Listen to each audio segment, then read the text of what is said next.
Hey, everybody. Welcome into the podcast. We are back with another special bonus episode. We are coming to you live. I always say live. We're not really live. This is a recorded episode. I was going to say, we're in person. We're in person. We are on site. There you go. On site. We're on site at Western Reserve Distillers here in Lakewood, Ohio. I'm super pumped, Brad. This is a local distillery to me and to what used to be where you lived. I was going to say, it's just good to be back in Northeast Ohio, man. It's always good to be in Northeast Ohio. Making that 2-hour drive. My friend and I always joke that if you're in Ohio, if we could just delete everything between Mansfield and like Delaware, Ohio, just get rid of it, bring Cleveland a little closer, we would all be really happy. We really dove deep on Ohio geography here right off the bat. Listeners are dropping like flies.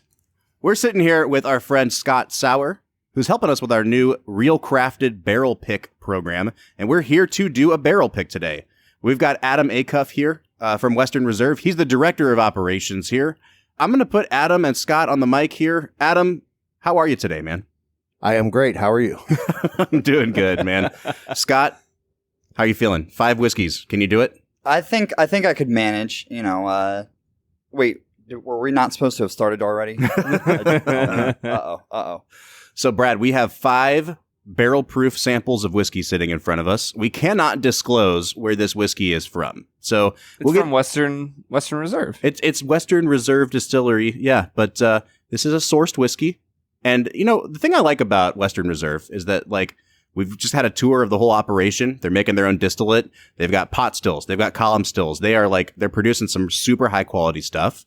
But they're also, they're upfront, transparent about the fact that some of their product is still sourced. And I really like the transparency in some of these smaller distillers that, they haven't been around for 15 years, but they've got a 15-year-old whiskey. And we understand how that works. So The barrel that we're picking today is a 95% rye mash bill from Indiana. So you do the math on that. Yeah, we're really excited for it. Guys, in the end, we don't really care about sourced or your own distillate. We want to drink good whiskey. And from everything I've heard, Western Reserve is killing it. So I'm excited to get into this. And we will. Adam, before we move any further, though, I want to talk a little bit about the history of Western Reserve. I feel like you guys are really making waves. I know some brands that you've done some proprietary stuff for. And what really catches my eye when I go to the liquor store is these incredible bottles that you guys bottle in. So you may be familiar with the brand, you may not. Tell me a little bit about the history of this place.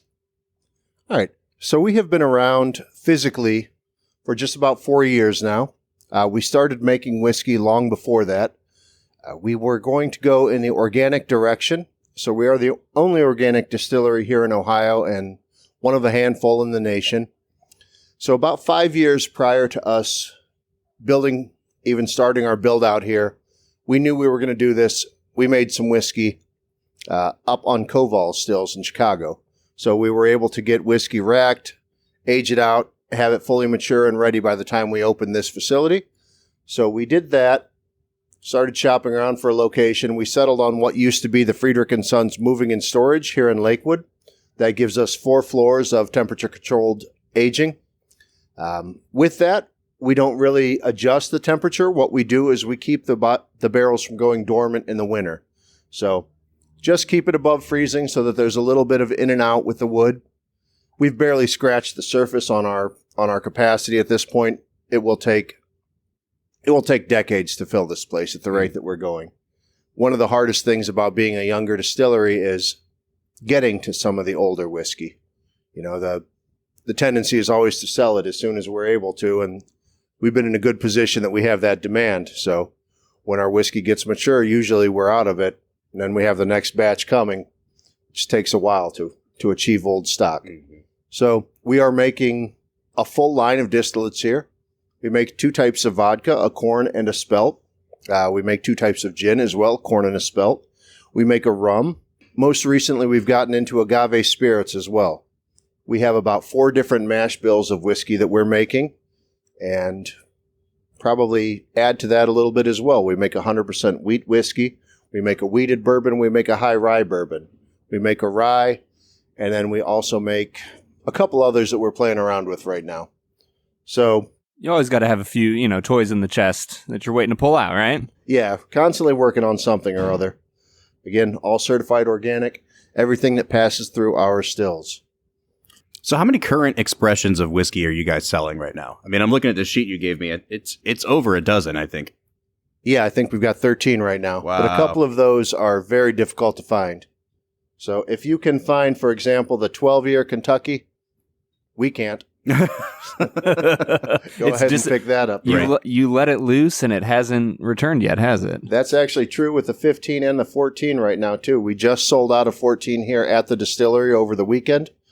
And then 8-year has been out in the state, but not in the distillery for a couple of months now. Yeah. I went and rounded up a bunch right before the holidays so we could have some back here. Sold through that, and now it's gone again. Wow. So, It sounds like a good problem to have. yeah, absolutely. So we've been fortunate. Well, guys, I think we should just dive right into trying these here. Adam, if you could give me any more info that you are permitted to give. Like, I know these are all barrel proof. Like, what kind of a proof range are we looking at here? So these are wildly consistent, I will say. This is a newer release. We started to do a barrel proof rye at the first of this year. Okay, this rye is all a 95% rye, 5% malted barley, and it's going to be probably in between 114 and 117. Awesome. No variation. Yeah. So what you're saying is it's going to be between delicious and really delicious. Exactly. Yeah. Well, guys, let's go ahead and start tasting through these. So I've just picked up sample number 1 of our 5 samples here. And I have to say, Brad, if I could describe the nose of this first rye, it's really bourbon-y. I was literally about to say, man, it's got vanilla, it's got caramel. Really There's just sweet. like a tiny bit of spiciness on the back end of the nose for me. But I mean, if they're all like this, then I am on board. You know Yeah. how I like my sweet whiskeys, man. So, all right, guys, let's give it a sip. Give our first tasting notes. yeah, I'm calling it. We're going to pick barrel number 1. Wow. Yeah. This is fantastic. So here's what I'll say about it. It has a really nice bourbon-y character again on the front of the palate. Super caramely, really, really creamy. The rye grain doesn't hit me at all until after I swallow. And right on the finish, it kind of shoots back up my tongue. You get a little bit of that. It's not like a raw rye grain, but that spice and a little bit of that kind of like sour, kind of dill, woodsy taste for me. I don't know, Brad. How's it looking for you? Yeah, I'm right there with you, man. Everything is sweet and beautiful, and then you hit that mid palate, getting into the finish, and holy cow, I'm just blown away. I love ryes. I love the spiciness that comes along with it. You can tell that this is not a low age proof in my mind. That it's definitely been aged for a little while. So yeah, I'm all about it. Scott and Adam, what are you guys feeling? I'm really impressed by this one. You know, we talked during our last barrel pick that one of the things that always stands out to me that differentiates a great whiskey from an exceptional whiskey is that creaminess, that buttery mouthfeel. And this one has it 100% of the way through. Very lingering, very rich. It's drier to me on the palate than it was on the nose. You know, that initial hit was definitely had that vanilla and sweetness to it, but that faded really quick into, you know, that dry, not grainy, but I want to say like winter spice, kind of cinnamon allspice, maybe even a little bit of clove on the mid palate. Mm-hmm. And that part really sticks with you through the finish. I really do love this one a lot. It's got that creaminess, it's got that richness. I'm interested if we're going to find one that maybe is a little sweeter to balance that out. Yeah. As we go along with the rest. On the nose, extremely sweet. Upon entry, again, caramel, Mm-hmm. and then the spice picks up on the back end. What I'm left with is kind of top of the mouth, still sweet, but back of the tongue and throat, I've got the spice now, and it's very well balanced actually. So very happy with that one. Yeah, me too. I added about 1 sleeve's worth of dilution of water to it to dilute it down a little bit. So I'm probably down to about, between 90 and 100 proof on this. And it's still really good. And I think the note for me that is consistent is that it maintains the creaminess for me. Yes. Yeah, I'm right there with you, dude. I diluted it a little bit, and it just got even creamier as you dropped the proof point a little bit. This is this is really good, Yeah. guys. A very early lead this is jumping out to. So let's go ahead and try number 2. The bar has been set very, very high. Bob, I feel like this one has like a cream soda feel to it. All right, for me, thinner mouthfeel for sure. Yeah. And the alcohol is, I don't want to say it's more aggressive, but because the mouthfeel is thinner, you notice the alcohol more. This definitely has more of a rye bite towards the end. It's got some of the tasting notes that we often find in wheated bourbons. Yep. It has that like cola, almost a cherry cola kind of note for me. Not as sweet, and definitely in a completely different wheelhouse than number 1. Yeah, and this one genuinely brings about the rye flavor more prominently at the end. Like this one, I feel like I could pick out of a blind and say, oh yeah, this is definitely a rye. Whereas the first one, I would have genuinely had trouble with. I think I'm with Brad on this one. We might have already found it. I'm anxious to see if the rest hold up. I love this one. I love the flavor profile of this one, but it doesn't have the creaminess or the richness that number 1 did. Yeah. Yeah. A lot more citrusy upon entrance for me. Yeah. Much brighter. I agree it's much thinner, but with the addition of water, to me, it actually picked up some sweetness. Yep. To drop the proof. I really liked it with the water, but I think I'm leaning number 1 if it were between the two of them right now. So Yeah, the number 1, I think it was a little bit different with dilution. Don't know if it got better. Definitely didn't get worse. This one definitely got a little bit better with dilution. Yeah. I've done a lot of these tastings now, and I find that blind is really the only way to go. Everybody wants information about the barrels before they go in. It really does influence the outcome. And there's table talk. I like to put people in separate rooms, isolation chambers, and have them taste. Because I've watched a group convince themselves that the one that they initially liked wasn't the one. It was actually when I used to work for a distributor representing MGP, we did Rossville Union blends. The first year they released those as a barrel pick, they labeled them sweet, savory, and spicy, depending on the rye, the barley, and the corn content of the mash. So unanimously, this group liked the sweet. But then when I told them it was the sweet that they were leaning to, bourbon guys couldn't bring themselves to go for the sweet. So they all, one at a time, jumped off That's hilarious. and didn't man. go with the sweet. So MGP started doing blind after that as a result. Yeah. So you were talking about how you like to keep people in isolation chambers. I just want to say it now explains why we were each locked in cages before we started this episode. It makes sense now. Yeah, I get it. Finally. So as we get into number 3, Brad, this has just a really classic rye nose to me.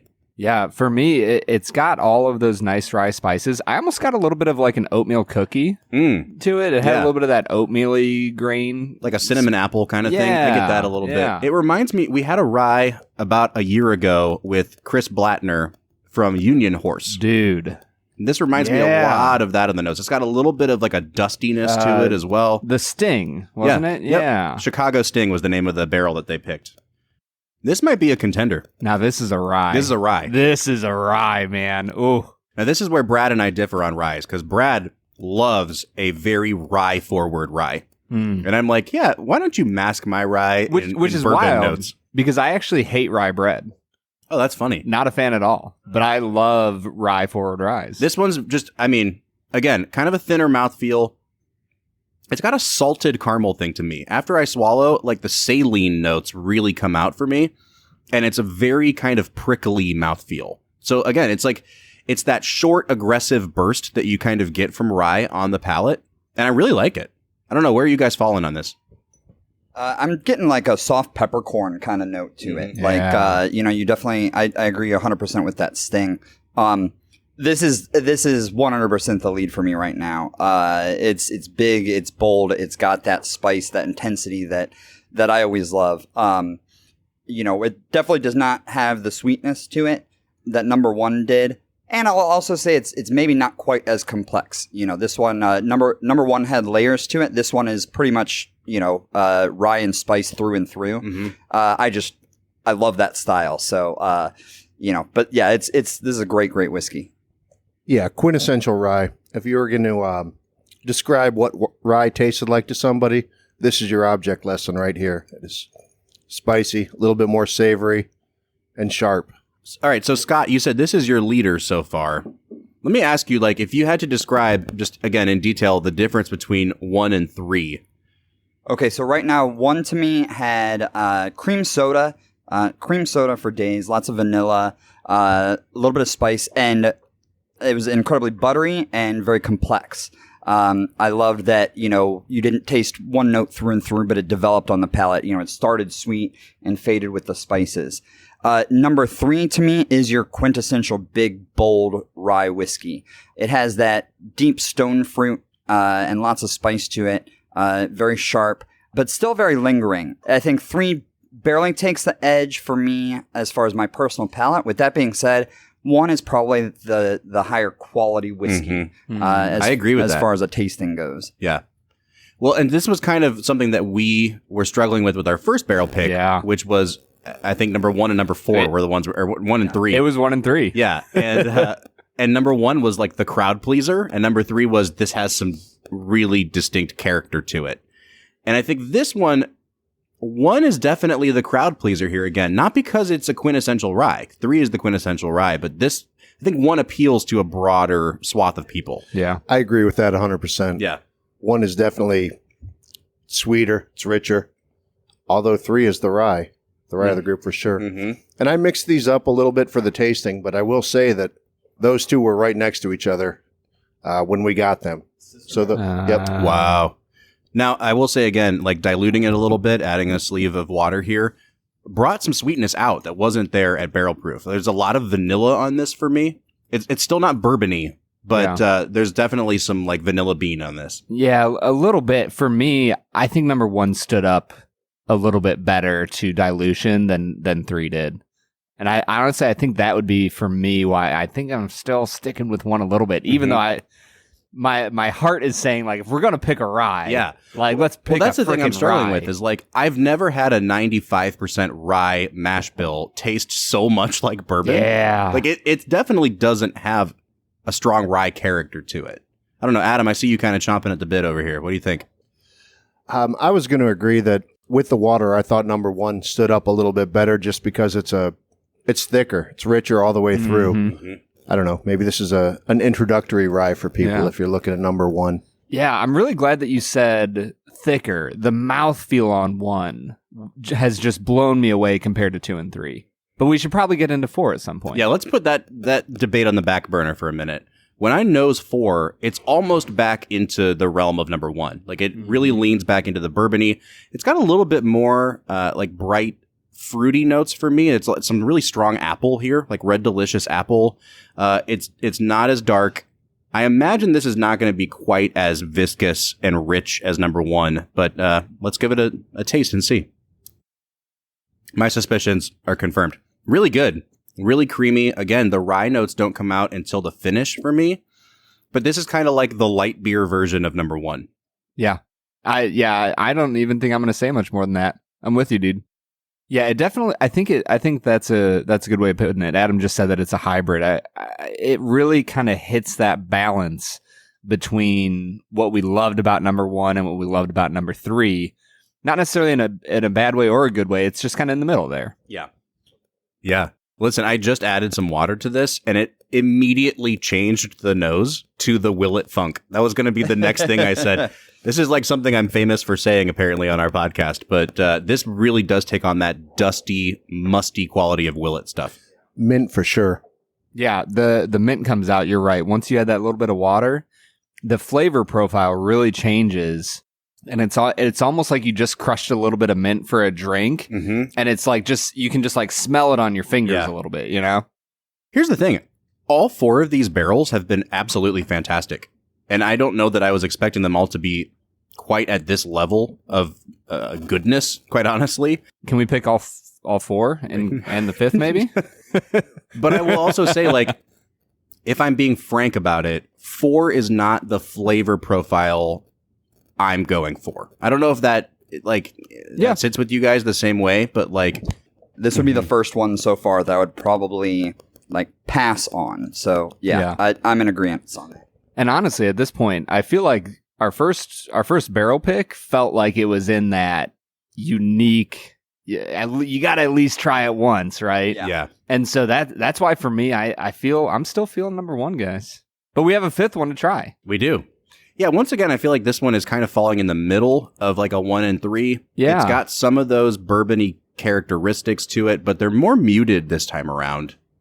I'm not picking up a lot of really distinct character here. Yeah, this one to me has a little bit more. Do you guys remember? I mean, I think they still make it, but do you guys remember like vanilla cola? Mm-hmm. To me, it almost has a little bit of that vanilla cola softness to it that is nice, but it's not overpowering in any way. That to me was like popcorn butter. Oh, this is interesting. Yeah. Real earthy. This is like the most woodsy, piney kind of one that we had here. I agree. It's thinner. I guess now that we're through, I can tell you that number 2 and number 5 are older than the other 3. Oh, interesting. Yeah, Brad, we've talked about this a lot on the show, that rye tends to mature at a younger age than corn does. And so you can get some really exceptional ryes at a younger age statement than you can with bourbon, typically. Yeah, and so with that, I think that I'm stuck on one, dude. 5 is really nice. For me, it gets. I see where you're coming from with a little bit of that earthy tones, but for me, it's got a little bit of the sweetness of like a movie popcorn butter, and then it moves into a tiny bit of spiciness. I feel like I'm missing some of the spice on this, though. It doesn't remind me quite as much of a rye. This was definitely the most alcohol-forward one for me. And it wasn't even just like in the mouthfeel, like feeling the prickliness of the ethanol, but like as soon as I drank it, I had a sense like, oh, this is a high-proof whiskey. And the other ones, I think, kind of masked that a little bit with some really nice round flavors, whereas this one was just like, hey, I don't want to call it aggressive, but like right up front, it seemed very alcohol forward. Yeah. Yeah, I absolutely loved 5 on the palate. It was a shorter finish by far than the rest that we've had so far. I love the flavor of it. Don't get me wrong. It has that earthiness. I do get a lot of that spiciness. I was going to ask Adam if he snuck some cinnamon sticks in here, but yeah, it just the finish just isn't there for me. So Agreed. Yeah. And in a weird way, it almost tastes younger on the finish. Yeah. I don't know how to 100%. explain that. I agree, and I don't think I've ever experienced that. Yeah, it's real grainy on the finish. It's so bold at first, and it just fades so quick. And I would say that that's been my experience tasting these recently. The ones with a couple of extra years tend to get kind of lighter and brighter. At some point, they go sweeter than the. So 1, 3, and 4, I'll tell you right now, are 6.5 years old. 2 and 5 are just over 8. Interesting. Okay. And there's across the board a significant shift in the viscosity. One of the best ryes we ever had on the show was from this really small, I mean, it was sourced rye. It was called Resilient Rye. Yeah. And it was at 6 years old. And I think we have found that like that 6 to 7 year rye is just a magic number. It's a sweet spot. Yeah. Yeah. Literally a sweet spot. I was about to say, I remember the thing we liked about that, and it was one of the first older ryes we had ever tried. I remember thinking it was just sweeter than all the young ryes we'd ever tried. And the spiciness didn't have to power through the entire time. You got a little bit of spice, a little bit of sweetness. And honestly, that's kind of what I'm seeing here on number 1. Yeah. All right. So I think listening to the consensus of the group here, 1 and 3 are our finalists. Yeah. I mean, are we in agreement there? Yeah, 100%. Why don't we hit pause here? We'll take 5. We'll cleanse our palates a little bit. We'll come back and try 1 and 3 and decide which barrel to pick. What do you guys say? Sounds good. Perfect. Sounds good.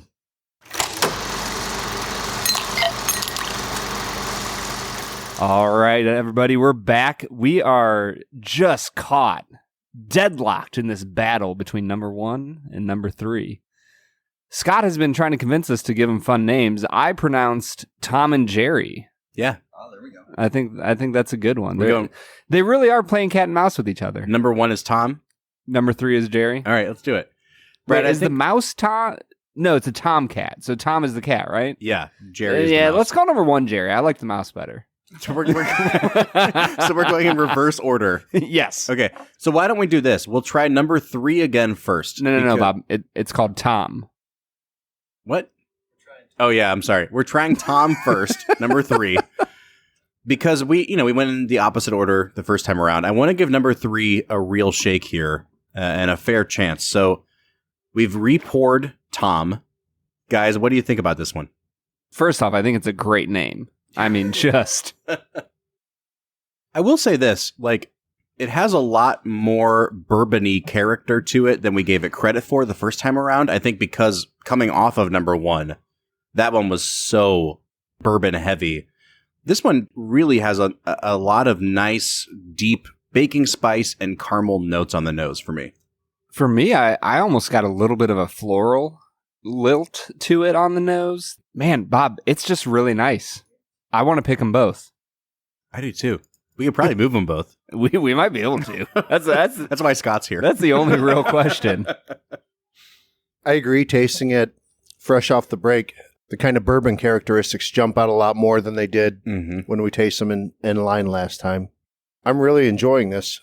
It's still lighter than number 1, but it's much sweeter this time presenting than it did last time. Yeah. It's still just as hot, though. I think this one is, like, if we're going to be frank about the proof here, this one tastes barrel proof. Yeah, this is 100% my style of whiskey. Like, this is something that I would pick as a daily pour. Like, I cannot get enough of this as we sit here sipping it. Just the flavor profile is definitely the one that I lean towards. It's got that oak, it's got that spice.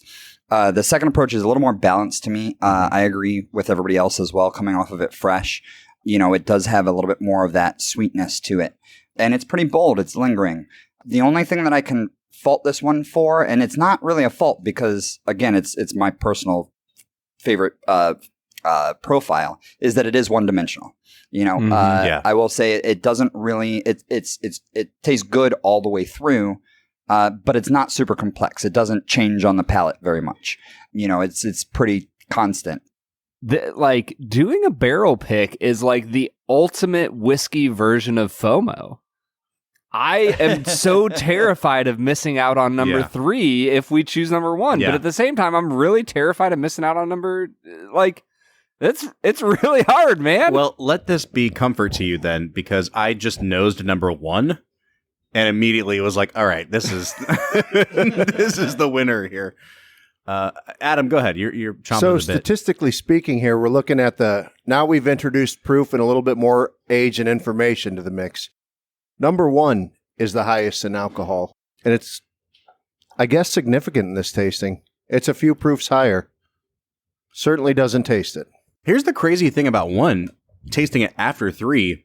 I think the influence of the oak is much more pronounced this time around. Like, it's not the most aged one, but it's got a lot of oak character to it in a way that, like, a really well-aged bourbon does for me. Yeah.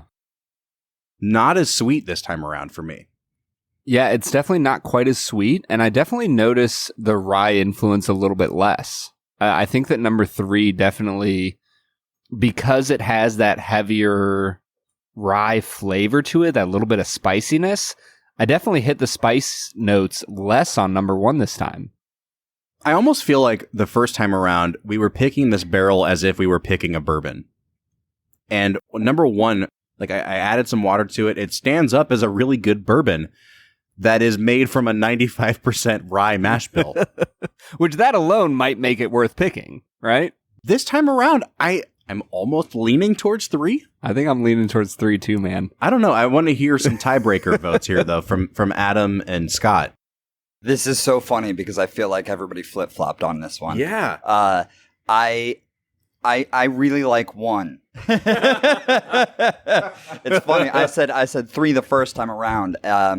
And what's interesting about this is I think I see what's going on here, right? 1 was a little bit sweeter, but 3 was so bold. Now it's influencing the sweetness that you got from 1. The one thing that I will say about 1 that 3 doesn't have is if 3 was wife material, if 3 was constant through and through, 1 is the Jeff Bezos post-divorce material. Yes, exactly. This is the fun on the side that will just keep you guessing. Like it's you go in once and you're getting a little bit of sweetness. You go in the next time and it's bold and spicy, and it'll keep you guessing. We're talking about whiskey here, right? I don't know anymore, but I've had enough whiskey that I might be getting a little lost, but.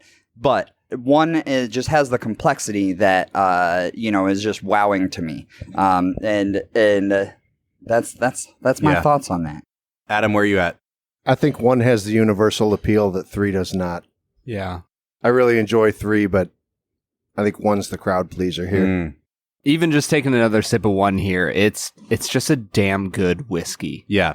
Like at a certain level, I think it's okay to back up and go up like the chain a little bit, and we're like, just forget talking about ryes or anything else. This is just a really good whiskey. It is. Like, I knocked out of the park. This is going to be our first rye barrel, though, and I feel like 1 doesn't have the rye character that 3 has. And I don't mean to overthink it, but I keep coming back to the fact that, like, if you purposely buy a rye, 3 is your whiskey. 1 is like this weird alchemy that resulted in a bourbony character from a rye mash bill. Conversely, it could be our gateway drug to people who aren't necessarily rye fans. Yeah. Now, I mean, like, technically, since we drank through 5 samples and then just tried these 2 again, that was our 7th sample of whiskey. So when we were coming in cold, it was very sweet. It was very rich. It was buttery. I didn't get that as much when it was the 7th sample of whiskey.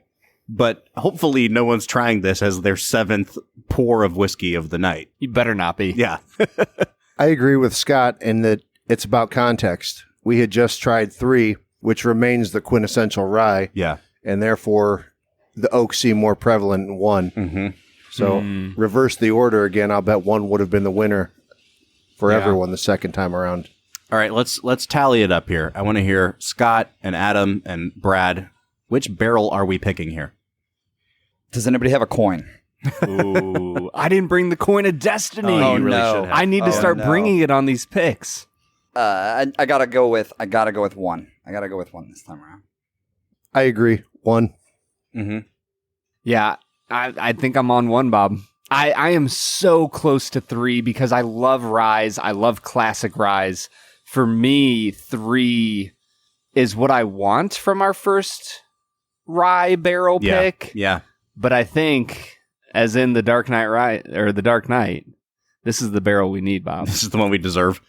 I think I'm kind of with Scott in that 3 too closely mimics the flavor profile of the barrel we got from Watershed. Yeah.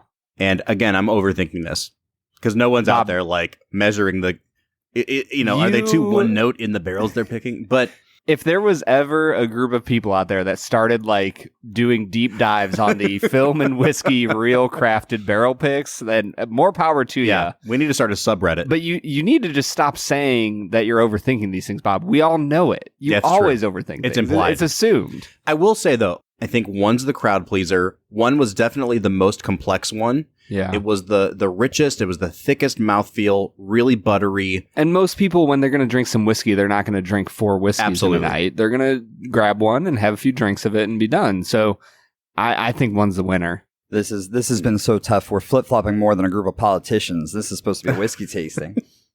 Scott's out here trying his stand-up bit. Like, all right, Scott, if we're all picking 1, why don't you grab the bottle here and reveal to us what exactly we're looking at. What are we working with? Real crafted pick.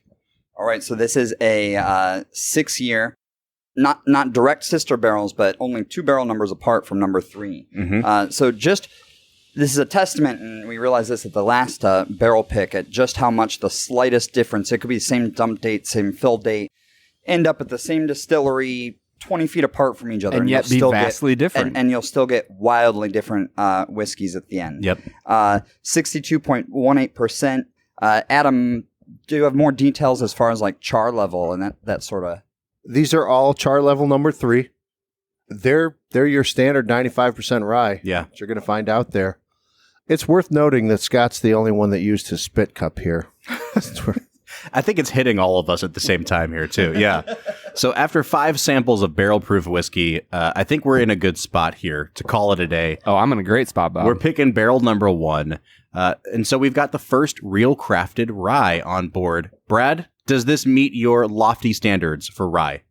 I think it does. You know what? Like I said, I think 3 was the rye to pick. 1 was just the whiskey to pick. Yeah. It just made the most sense to me. So, and I'll go back to what you said. It was very similar, not the same as our watershed pick. Yep. So yeah, I think this is a phenomenal barrel that we're bringing you guys. Well, Adam, forget us. We're not bringing it to you. Adam Acuff here at Western Reserve Distillers is bringing this to you. Adam, before we let you go for the day, you've got a couple things you'd like to plug, and we are happy to provide that stage for you. So what's going on in your life, man? Besides working at Western Reserve, we are also working with 11 other distilleries to bring you the Northern Ohio Distillery Passport. Ooh, that sounds like a blast. It's looking up. I'm looking forward to it. So it's going to go live April 1st. We have 12 distilleries involved. They go all the way from Toledo to Ashtabula. So the entire northern half of the state is represented. We go as far south as Mansfield area. It works just like any other passport. You go, you get your ticket stamped. If you get all 12 of your passports stamped, you get invited to the Distillers Ball. We are definitely going all out for this. We want to make this the first annual event. Look at any of your 12 distillers. The website is up live right now. Northern Ohio Distillery Passport.com. Same Facebook handle, and that will give you all the information. And start at any distillery. Yeah, and we have to say, if there is anywhere in this planet, this beautiful green earth that God would choose, it would be Northeast Ohio. So obviously you need to come drink some whiskey. Come check out the Northern Ohio Distillers. There is just so much cool stuff going on up here on the shores of Lake Erie. So Adam, thank you so much. It's really been wonderful to be here with you. Film and Whiskey Nation, be on the lookout in our weekly newsletter, on our socials, and on our Discord channel for more information about this barrel pick from Western Reserve Distillers. We'll be back on Monday with another regularly scheduled episode, but until then, I'm Bob Book. I'm Brad G. And we'll see you next time.